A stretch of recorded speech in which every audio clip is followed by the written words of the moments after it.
The laughter had faded, the music had stopped, and the soft clink of empty glasses was all that remained. Ethan sat alone on the couch, surrounded by half-eaten cupcakes and crumpled napkins.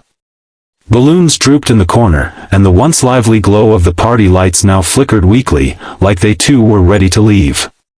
It was his birthday, his first one after losing his wife, Emily. He hadn't wanted the party. His friends had insisted. "You need to be around people again, man. It'll be good for you," they'd said. So he smiled, played host, laughed when he was supposed to, and nodded when people said how great it was to see him back. But deep inside, he'd felt like a ghost at his own celebration. Now everyone was gone.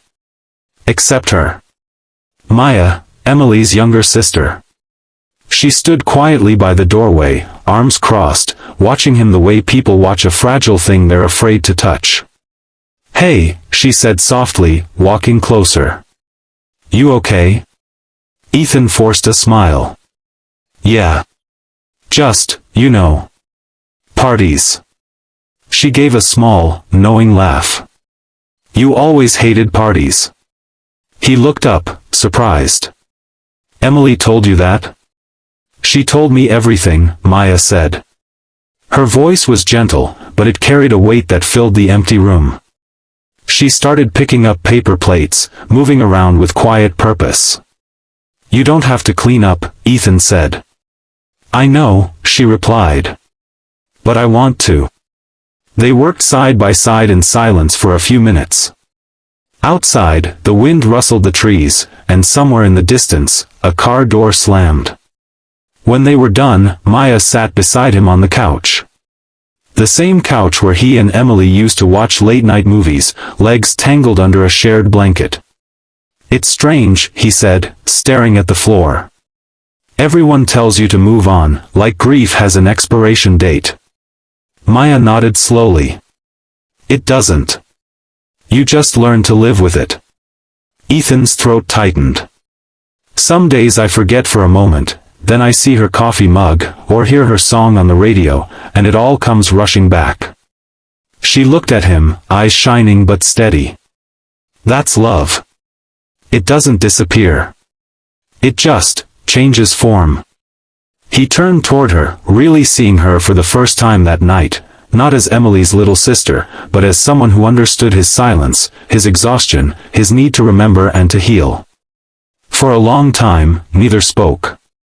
Then Maya smiled, not the kind meant to fix things, but the kind that quietly said, "I'm here, and you're not alone."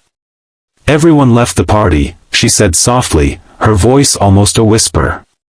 "But I stayed. Because now it's just us." Ethan felt something inside him shift, a tiny flicker of warmth, fragile but real. Not romantic. Not yet. Just human. Someone still cared enough to stay. He exhaled slowly, the tension leaving his body like air from a balloon. "Thank you," he said. "For staying." She reached over and took his hand. "You stayed for Emily all those years. Tonight, someone gets to stay for you." Weeks passed.